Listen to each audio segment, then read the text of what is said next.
Aleluia. Deus te criou com uma razão. E essa razão é adorar o teu santo nome através das nossas vidas.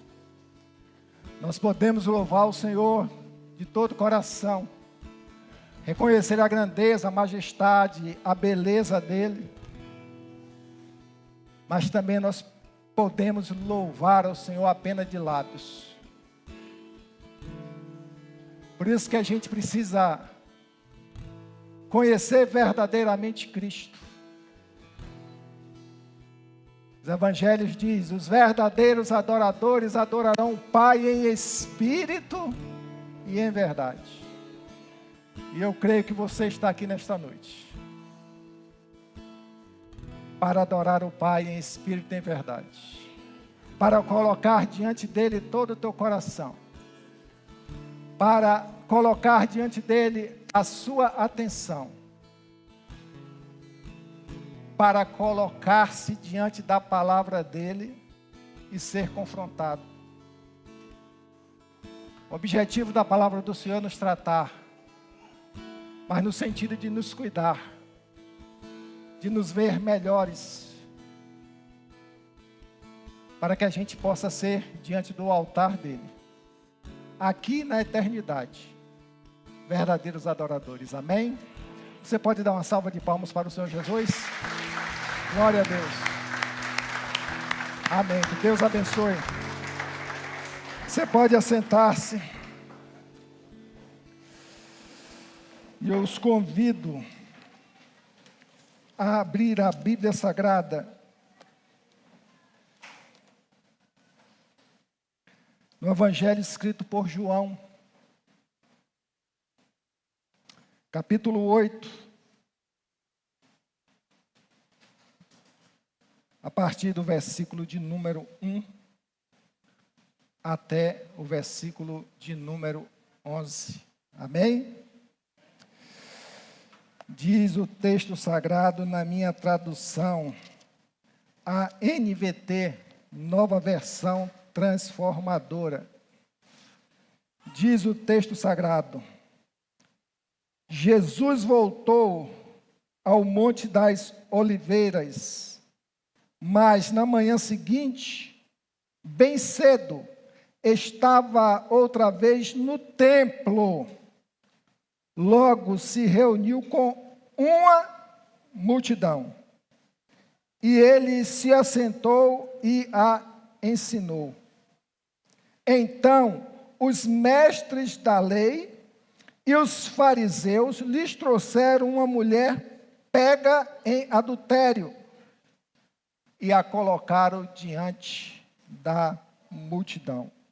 Mestre, esta mulher foi pega no ato de adultério.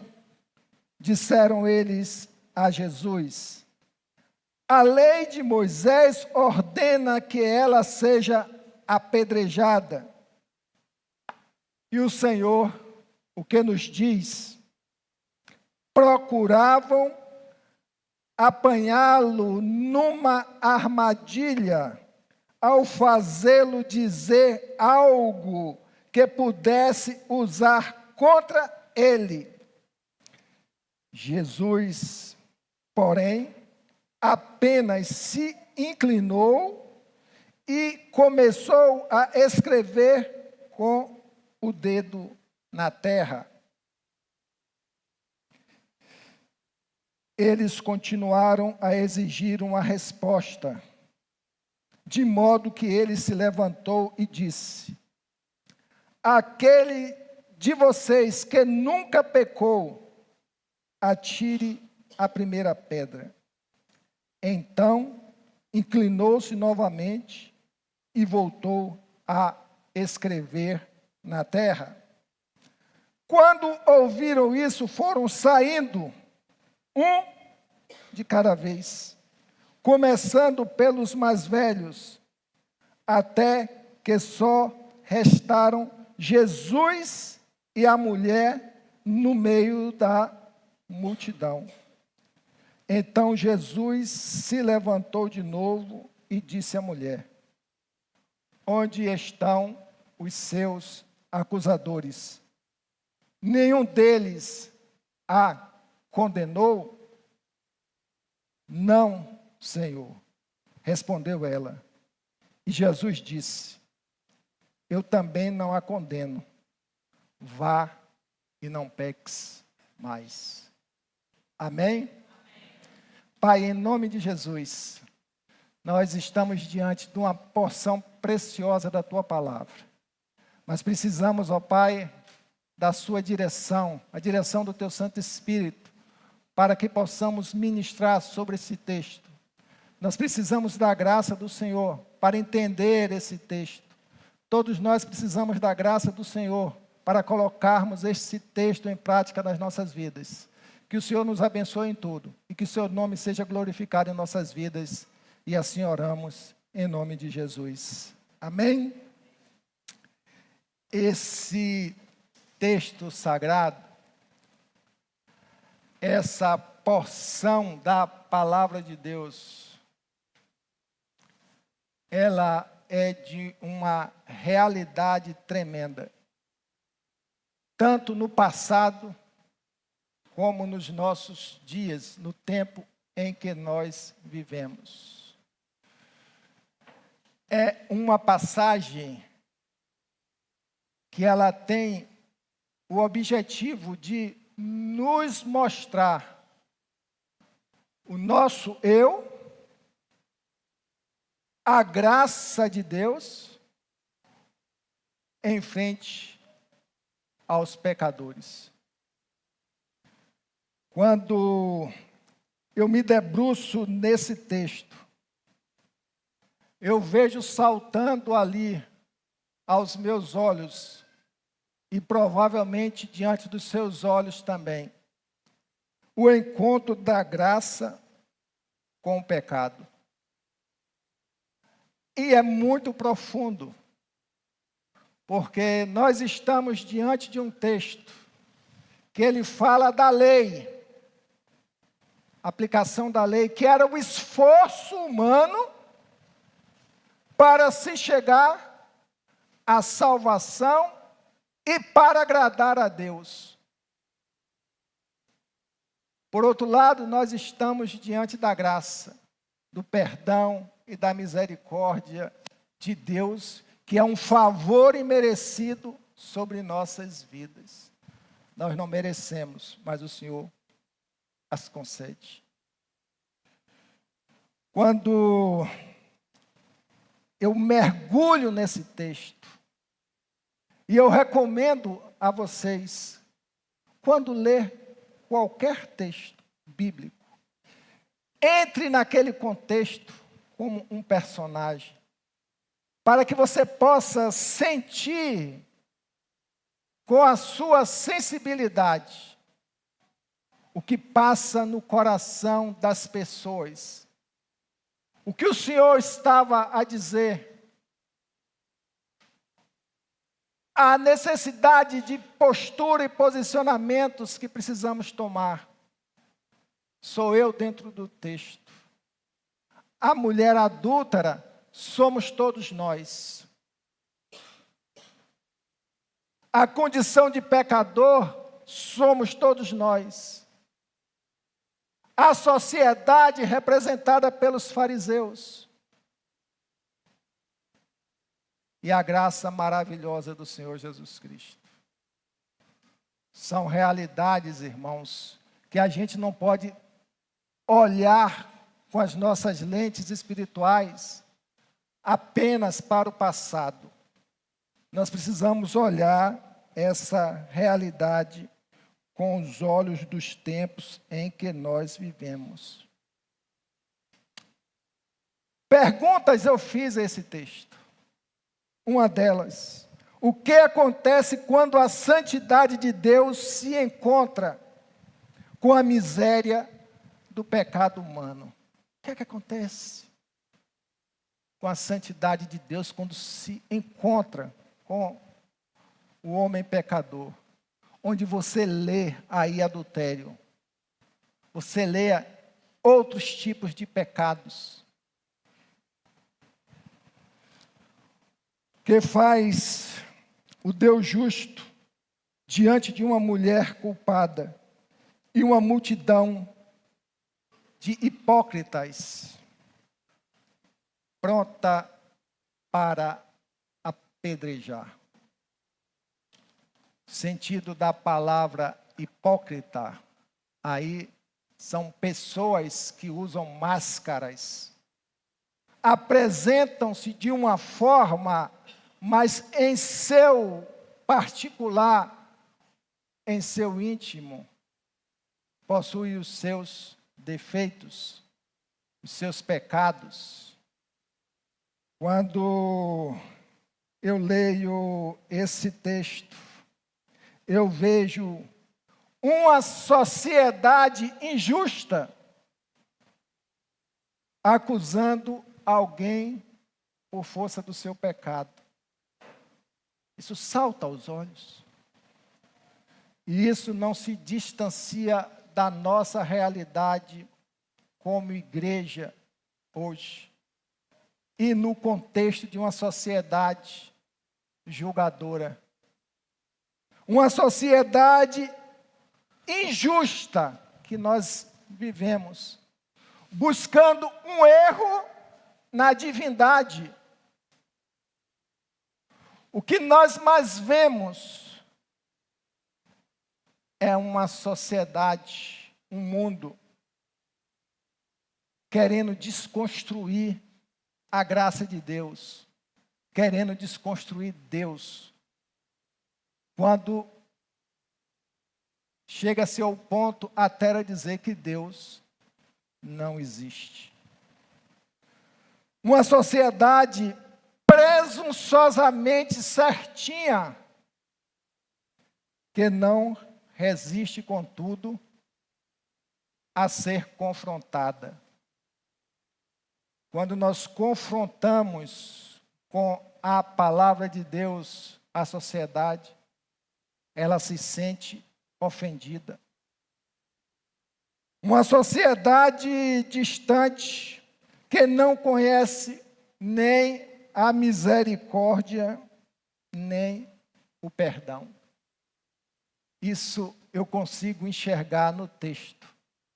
Seja no passado, quando ele foi escrito, na época de Cristo, seja nos nossos tempos atuais. Não vejo nenhuma diferença nisso. Porque a palavra de Deus, ela vai se renovando e ela vai se aplicar a qualquer época da história da humanidade até a vinda do nosso Senhor Jesus Cristo. Essa é a palavra de Deus. Dentro desse contexto, dessa porção que nos foi lida, os escribas e fariseus, os líderes representantes da sociedade, eles pegam uma mulher apanhada em adultério e é arrastada até onde? Até o templo, onde Jesus estava a ensinar uma multidão. Crie isso, esse contexto na sua mente. Você está ali com a multidão, que uma das características é você não poder quantificar pessoas, e para-se aquele ensino à frente de centenas e centenas de pessoas, e ali lhes apresenta, por exposição, uma mulher pega em adultério.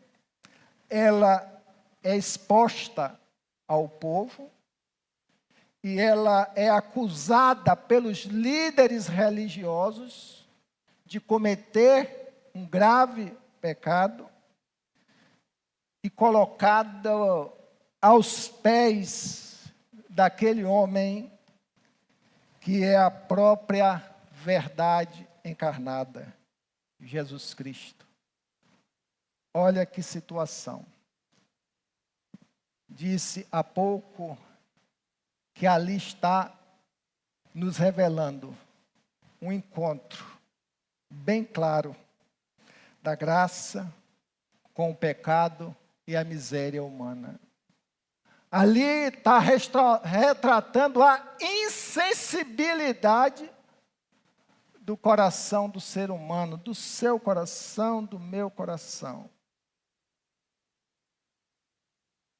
É curioso quando a gente pega um texto desse e a gente observa que o cenário ali construído no texto é o templo, o lugar de ensinamento, o lugar de adoração a Deus, o lugar onde o povo judaico, eles tinham como referência de que era o lugar que Deus habita. Era o templo, era sagrado.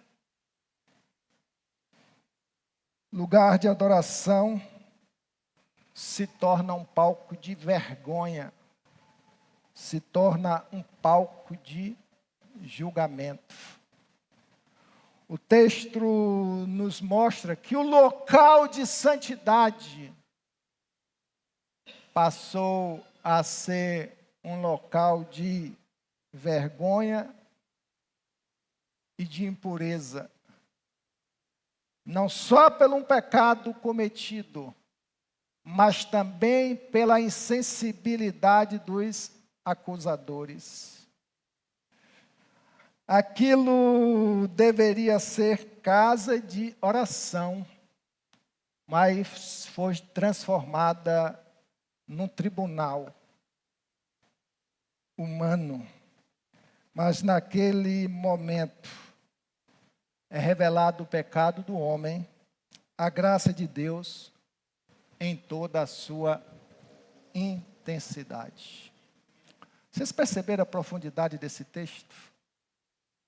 Perceberam a sensibilidade que a gente precisa depositar e entender que muitas vezes o que revela aqui é o que acontece conosco nos tempos atuais.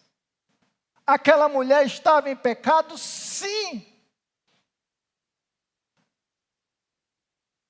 Só que aqueles homens não estavam interessados em simplesmente matá-la pelo apedrejamento. Quero abrir um parêntese aqui para que vocês tenham noção do que está escrito em Levíticos, capítulo 20, versículo de número 10, onde está a fundamentação para o apedrejamento. Diz o texto: o homem que adulterar com a mulher de outro, presumia-se que aquela mulher era casada ou noiva. O homem que adulterar com a mulher de outro, sim. Aquele que adulterar com a mulher do seu próximo, certamente será morto. Tanto o adúltero quanto a adúltera. Crente pensa, crente tem que ser inteligente. Se aquela mulher foi pega em adultério, ela estava em companhia do adúltero. E por que só foi levado a mulher?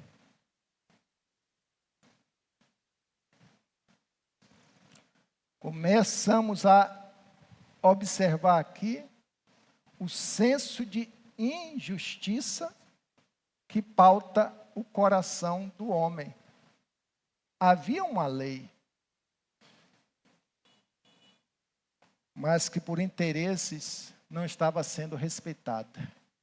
E nunca se esqueça que o objetivo da lei mal interpretada era o esforço humano para conseguir a salvação e a graça de Deus, o favor de Deus. Jesus Cristo, ele desconstrói isso em Efésios 2:8. Pela graça vocês são salvos.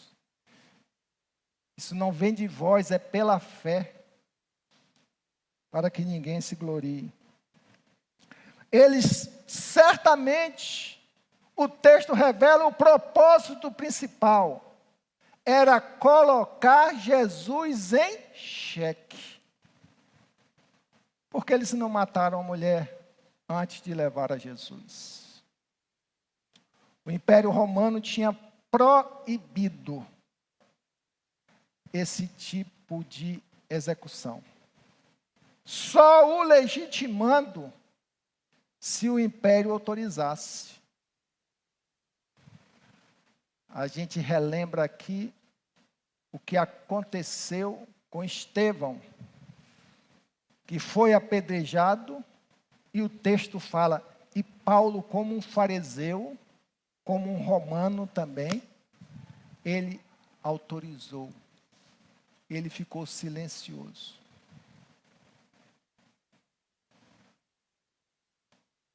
Eles estavam ali propondo uma armadilha para Jesus, porque Jesus estava crescendo, o ministério de Jesus estava ganhando espectadores e seguidores e discípulos, seja por sua qualidade de fazer milagres, seja por sua condição de multiplicar pães e alimentar multidões, seja por sua novidade de mensagem, estava crescendo. E isso estava incomodando um sistema religioso. Se Jesus condenasse a mulher, perderia o título que ele tinha sido atribuído de amigo dos pecadores.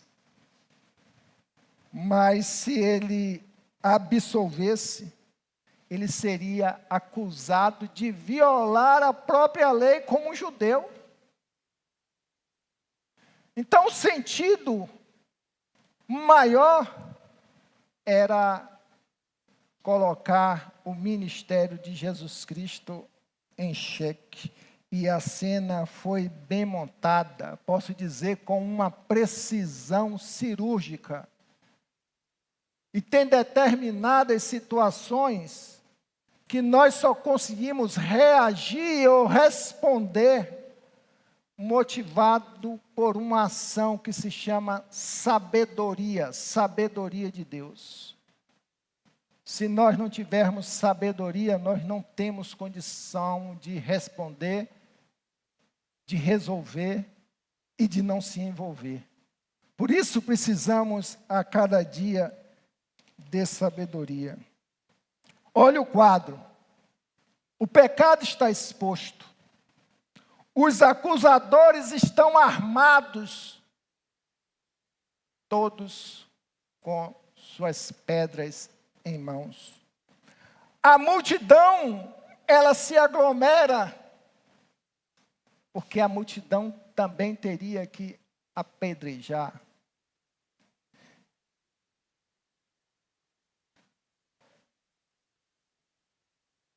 E o silêncio de Jesus no ambiente.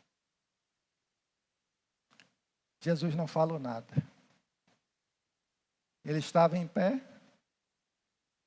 ele se abaixou e começou a escrever na terra. A gente deduz disso tudo. Por que o silêncio de Jesus? Porque aqueles acusadores, aqueles julgadores, eles não entendiam que eles estavam diante daquele que veio cumprir a lei. Jesus Cristo, ele veio dar espírito à lei, ele veio dar vida à lei. Tirar do cunho religioso humano para uma interpretação espiritual. Isso está em Mateus 5,17, quando diz: não pensem que vir abolir a lei ou os profetas. Não vim abolir, mas cumprir a lei. Ele já estava prevendo o cumprimento da lei, quando ele se oferecesse por sacrifício, derramando seu sangue na cruz, para nos trazer o perdão pleno dos nossos pecados. Essa história, esse registro bíblico, ele não vai tratar apenas para nós de um fato, de um milagre moral, de não apedrejamento. É o retrato, sim, que o texto nos revela, de uma humanidade caída, da pecadora e dos acusadores e da multidão, e da graça redentora existente apenas em um só homem. O que é que a gente aprende lendo a Bíblia Sagrada?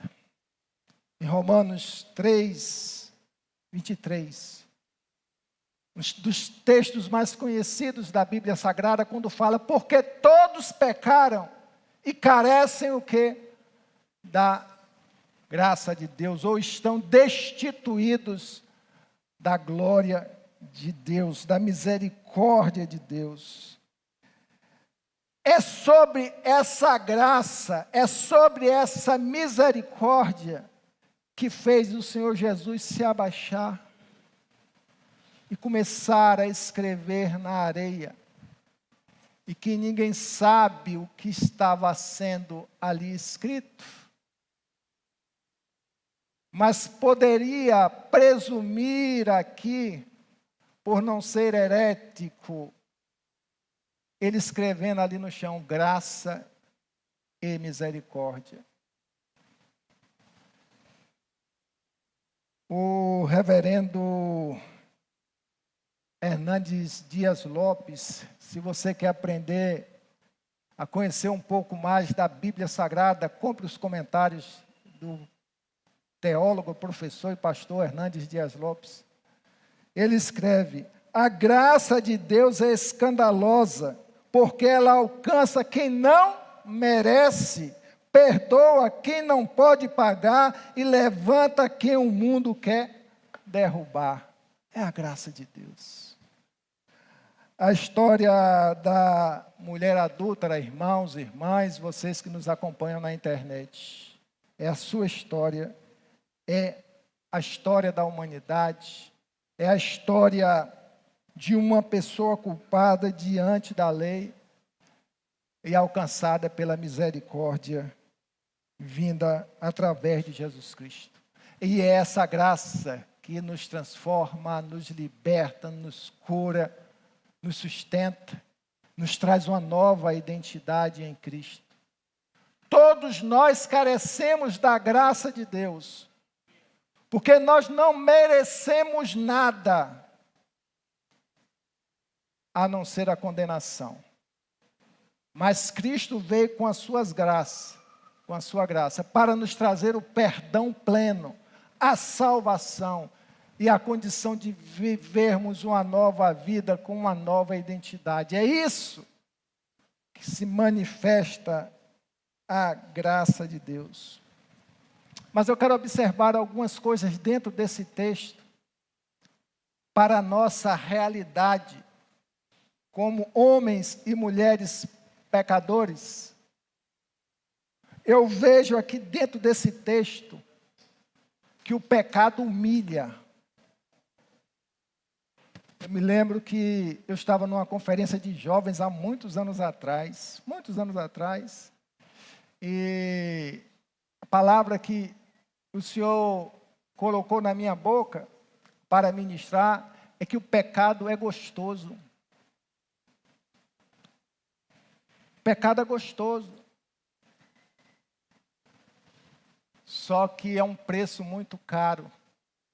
Os prazeres da carne são gostosos em todos os sentidos, mas pagamos um preço. Tudo que nos leva a sairmos dos caminhos de Deus, um dia boleto chega. E talvez hoje aqui, nesta noite, você esteja sofrendo com um boleto e que pode ser pago hoje pela graça e misericórdia de Deus, amém? Eu vejo no texto e salta aos meus olhos que o pecado, ele humilha. Imagine, irmãos, por isso que eu falo, entre no texto, viva o texto. O constrangimento daquela mulher no meio de uma multidão, com os olhos acusadores de uma pecadora, de uma adúltera que desobedeceu a lei. Imagina. Se por poucas coisas aqui que nós fazemos de errado, quem tem vergonha na cara fica com vergonha. Porque tem gente que não tem mais vergonha dos ferros que fazem, dos pecados que comete. No meu tempo falava assim, cheque sem fundo, passava 1, passava 2, passava 3. Hoje não existe mais cheque. Chega numa loja, compra e não paga e não tem vergonha na cara.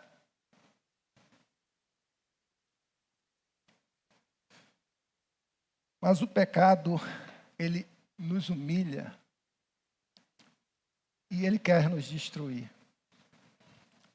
A gente sabe que o ladrão veio para roubar, matar e destruir.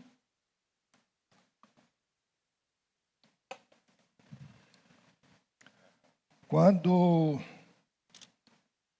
a gente observa, e com seriedade, que o pecado ele corrói a nossa dignidade. O pecado ele corrói a nossa alma e deve nos colocar em nós o peso da vergonha. Muitas vezes a gente não aparenta a vergonha, porque a gente quer viver de máscaras. Mas nós sabemos por detrás, quando nós nos olhamos nos nossos espelhos, e olhamos para a nossa face, e nós sabemos quem verdadeiramente nós somos. Pecadores, que adulteramos contra Deus o tempo todo, traímos o Senhor o tempo todo.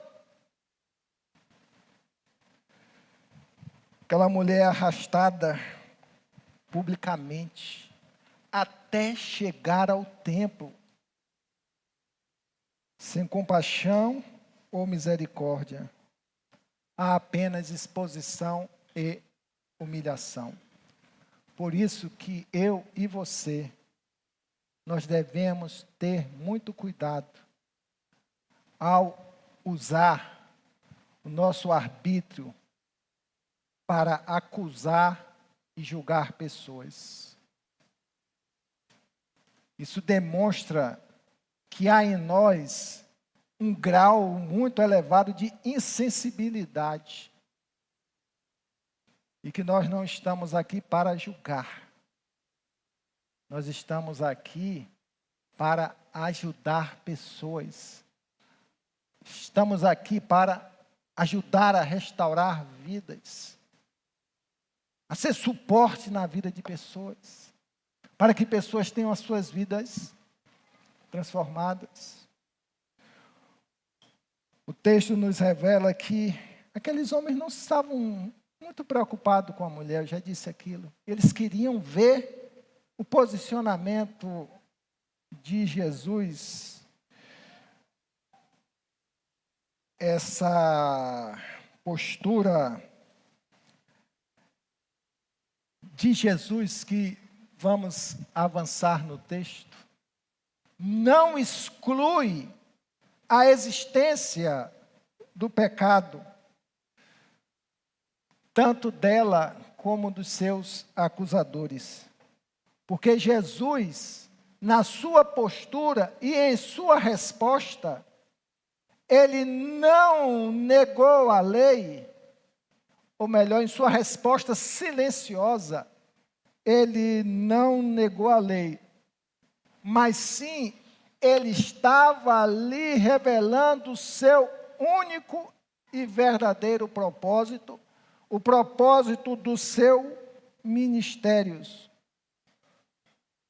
mostrando para os fariseus que a lei nunca foi feita para destruir o pecador, foi feita para conduzir a graça.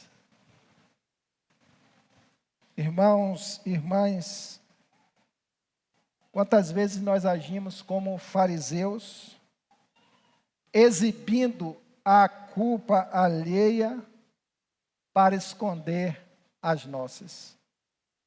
Nós temos os nossos pecados ocultos, temos aqueles pecados de omissão, temos aqueles pecados que nós alimentamos no dia a dia, aqueles que nós guardamos no nosso silêncio,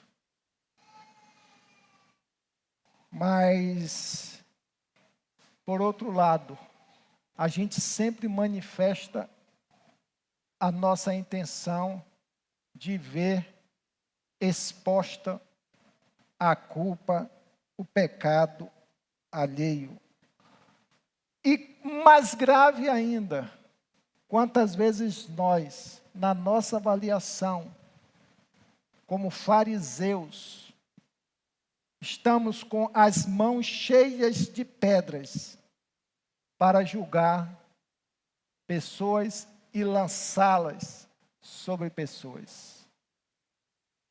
Nos tornamos como acusadores e não homens e mulheres cheios da graça e da misericórdia de Deus.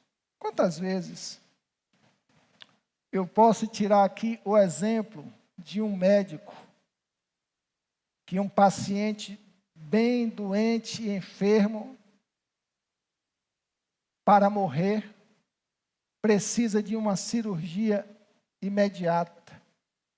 E o médico se encontra todo sujo, com as mãos sujas, sem nenhum tratamento, vai ali querer operar uma pessoa. Certamente a contaminará mais ainda e abreviará o tempo de vida daquela pessoa. Ou seja, isso somos nós. Que o nosso julgamento, a nossa postura, só vai agravar a situação de uma pessoa. Eu me lembro, anos atrás, de uma creche em São Paulo que foi acusada de os donos, os proprietários, estarem abusando de crianças. Não sei se vocês se recordam disso. E foi um alarde nesse país todo. Um canal de televisão batendo aquilo todo dia. Os donos daquela instituição, eles eram praticamente apedrejados, ou foram apedrejados não com pedras, mas por acusações de todos os sentidos. Perderam seu patrimônio, perderam a sua dignidade, perderam a história, e anos depois ficou provado que eles não cometeram nada. Mas a falsa acusação levou à destruição de uma família. A gente precisa entender que Paulo fala aos Romanos, capítulo 2, versículo 1, diz: portanto, és indesculpável quando julgas, ó homem, quem quer que sejas, porque te condenas a ti mesmo naquilo que julgas a outro, pois tu que julgas, fazes o mesmo. O pecado humilha, mas o orgulho do pecador o deixa cego. É a nós não entendermos que nós somos pecadores, talvez arrependidos, mas continuamos com o rótulo de pecadores. Então o pecado humilha. E a gente precisa se libertar desse pecado através da graça de Cristo. Amém? A gente continua lendo o texto e vai ver que o pecado humilha, mas a graça restaura. E eu acho maravilhoso quando a gente pega aqui no versículo 8, capítulo 8, a partir do versículo 6.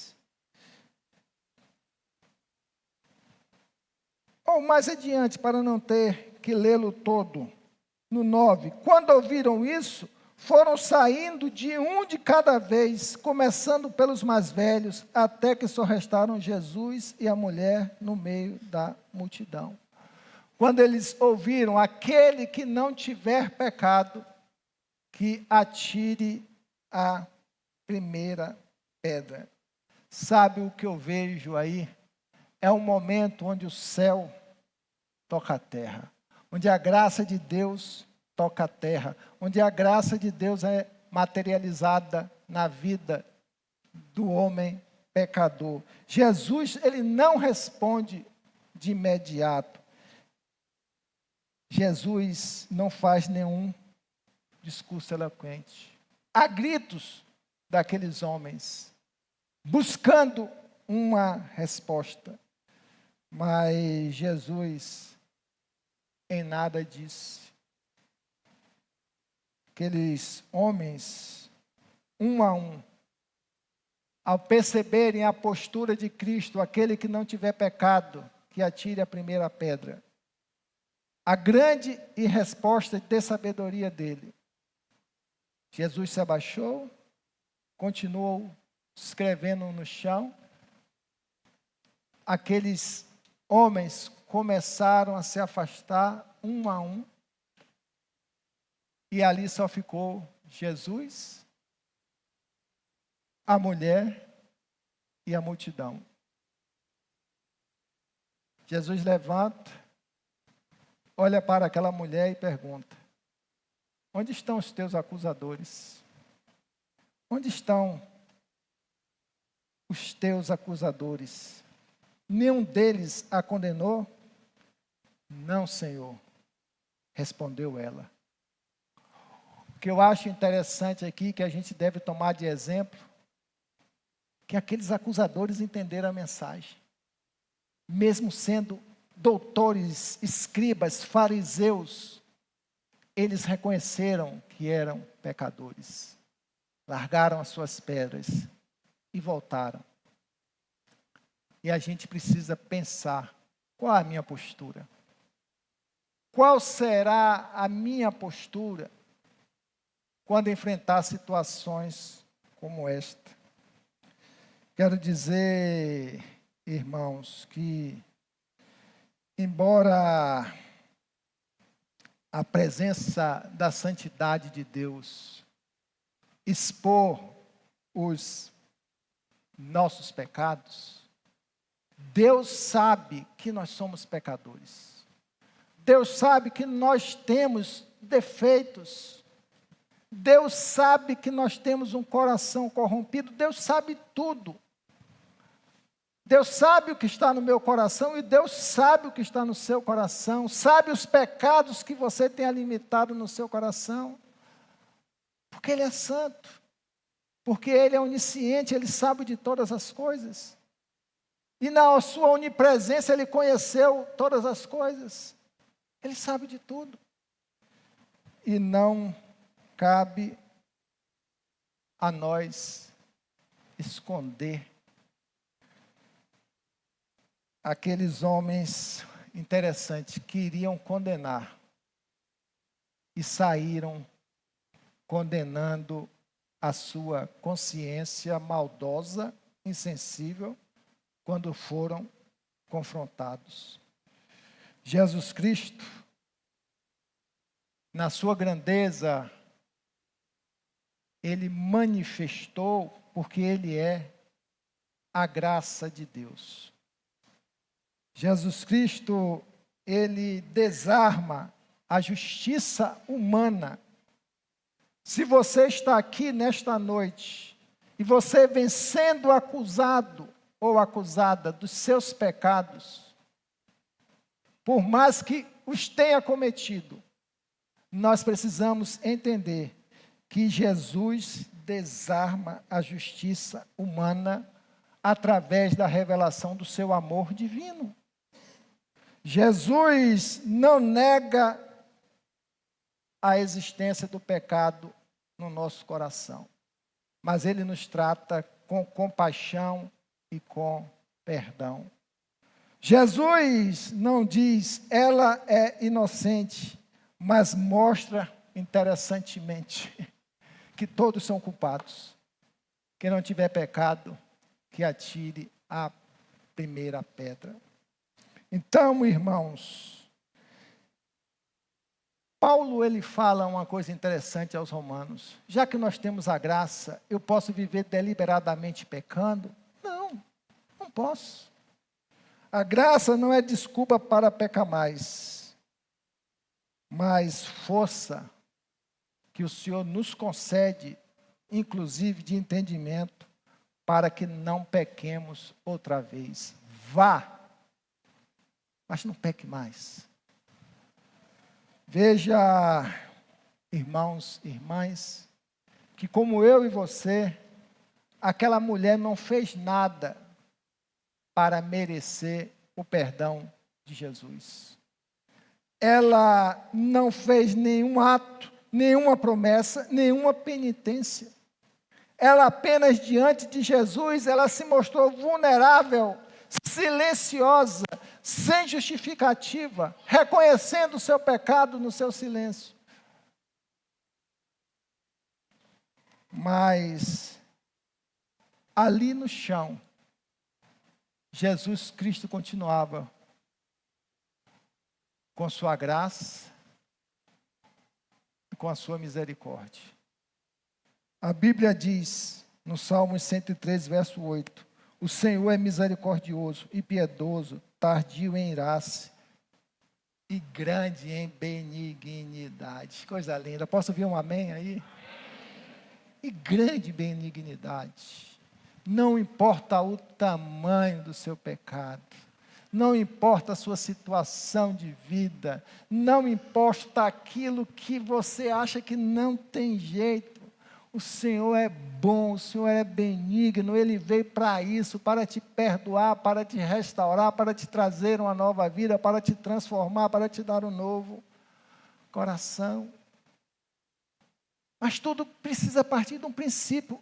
Eu sou pecador, porque todos pecaram. Senhor, nós precisamos entender, dentro desse contexto, nos versículos 10 e 11, a graça manifesta de Deus em Jesus Cristo, quando Ele diz, eu também não a condeno. Eu também não a condeno. Vai, não peques mais. Mas, um dia Jesus vai voltar. Ele não vai voltar mais com graça, ou para manifestar a graça. Ele vai voltar como um juiz. E quando ele voltar, vai ser para ajustar as contas com o pecador, daqueles que reconheceram que são pecadores e foram redimidos pela graça.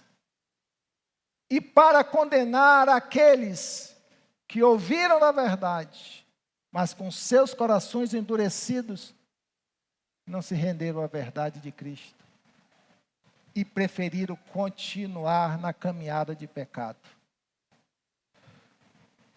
Gente, vê aí clímax desse texto tão maravilhoso. Jesus nunca vai lhes atirar a pedra. Ele vai estar sempre de braços abertos. E a gente não pode ter vergonha de se apresentar diante do Senhor para receber a graça dele. E E muita gente deixa de assim fazer, porque pensa assim: quando eu melhorar dos meus pecados, quando eu melhorar dos meus erros, aí eu vou procurar o Senhor Jesus. Eu tenho uma triste notícia para você. Você nunca vai se melhorar com seus próprios esforços. Enquanto você não tiver conhecimento, entendimento, de que só Jesus pode tratar você dos seus vícios, só Jesus pode tratar você das suas tentações de pecado, só Jesus pode trazer você à libertação das suas fraquezas, só Jesus pode cuidar de você em todas as áreas da sua vida que foram corrompidas pelo pecado. Só Jesus. Eu vou parar de fumar. Quando eu parar de fumar, eu vou aceitar Jesus. Quando eu parar de beber, eu vou aceitar Jesus. Meus irmãos, isso é tão pequeno para os defeitos que nós temos dentro do nosso coração. Se você não tem força para derrubar um vício de um cigarro, de uma glutonaria, quanto mais para seus pecados interiores.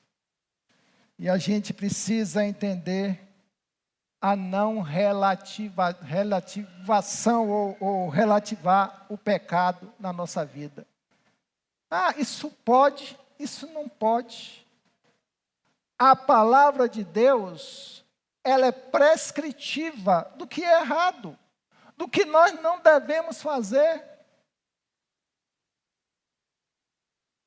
E quando a gente permanece nesse erro, a gente continua se distanciando de uma vida nova, se distanciando de receber o perdão de Cristo, que não é uma absolvição. Simplesmente, Cristo quer uma transformação da nossa vida. E isso está implícito no texto, quando ele diz: vá e tenha a vida transformada. Amém? Vá e não peques mais. E ali deve ter começado uma guerra, uma luta interior no coração daquela mulher, que conheceu a Cristo, recebeu o perdão de Cristo, para que vencesse a cada dia as fraquezas da sua natureza humana. E esse processo a gente só consegue vencer e desenvolver com segurança na nossa vida quando nós somos guiados, direcionados e sustentados pelo Espírito Santo de Deus. O irmão do louvor pode se preparar aí, já estamos indo para o final. A graça que perdoa, eu quero dizer para você, ela também lhe empodera, ela lhe dá poder. Atos 1:8 diz que nós somos revestidos de poder. Poder, as virtudes do Espírito Santo. Nós passamos a ter o fruto do Espírito Santo, mas que precisamos desenvolver a cada dia. A vida de santidade é conquistada a cada dia com passos firmes e coerentes, mas também é conquistada a cada dia com humilhação, com quebrantamento, com destruição do orgulho. E assim a nossa vida, para que a gente desfrute da maravilhosa graça de Deus. Irmãos, como nós necessitamos da graça, como você necessita da graça. Só que a graça de Deus, alguém já disse que a graça de Deus não é barata. Eu não gosto dessa expressão. A graça de Deus é a graça de Deus. Mas o nosso esforço para irmos até a Jesus é custoso. Se a gente não tiver determinação, se a gente não der um passo à frente, no sentido de reconhecer, como fez o filho pródigo. Sair de casa é fácil. Pedir a porção da herança, pai, me dá a porção da minha herança aí, pai. Me dá a porção da minha herança. Eu quero ir para o mundo. É fácil. É fácil você ir para o mundo sem propósito. É fácil você querer levar uma vida sem sentido. É fácil. Mas é muito difícil a gente retornar. Talvez o passo mais difícil que você tenha a dar na sua vida é retornar. É você cair em si e dizer assim, poxa, eu realmente sou pecador. E você precisa dar esse passo para receber a graça de Deus. Não importa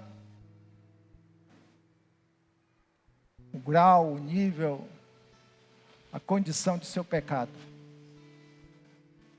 Deus vai estar sempre aberto. Como diz aquela parábola. Meu filho estava perdido. E agora se achou. O Senhor quer isso para a sua vida. O Senhor quer isso para as nossas vidas. A sociedade injusta, ela vai continuar te acusando.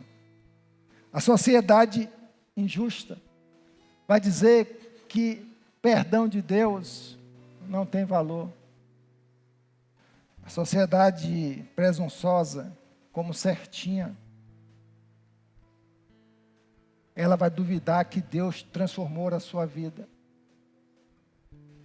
Uma sociedade distante, que não reconhece a misericórdia e o perdão. Mas eu quero dizer para você nesta noite, você tem a oportunidade em Cristo de receber essa graça maravilhosa. Independente da situação de vida que você encontre e esteja, o Senhor quer te dar um abraço, te calçar uma sandália nova, te colocar um anel novo, te colocar veste nova, quer matar um cordeiro como já foi morto, Cristo Jesus, e receber você de volta de braços abertos, porque o que estava perdido foi salvo. Que Deus nos abençoe. Vamos nos colocar em pé?